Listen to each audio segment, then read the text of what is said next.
کې پروپاګانډ ډېر دی بد راپورونه خلک درکوي بد شیان درته وایي هغه به حقیقت نه لري داسې منع کوي چې یو کس چې هغه سم سړی وي ښه سړی وي واقعي سړی وي ښکلی مسلمان وي په سر کې قربانۍ ورکړې وي یا د افغانستان شخصیت وي حقیقت ته توهین نه کړي سپکې نه کړي رسم یې ونه باسي د هغه شخصیت کنټرول نه کړي د چا په پروپاګانډ باندې د چا خبره درته وکوله تحقیق یې وکړه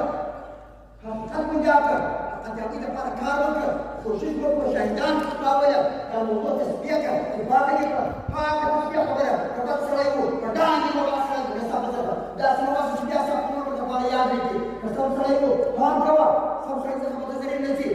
د چا حیثیت بایلل د چا سپکول د چا تنظیمول د قومي دښمن له وجې د شخصي علاج له وجې څخه شخصي ګټو له وجې څخه د چا سپکول داسې نه د ټول ملت سپکول هېڅوک نه سپکوي سم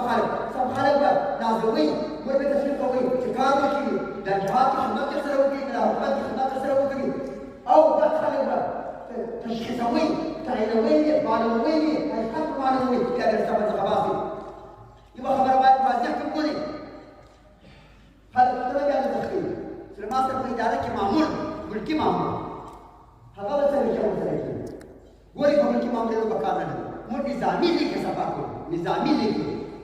کورنۍ شوه وزارت ملي پولیس د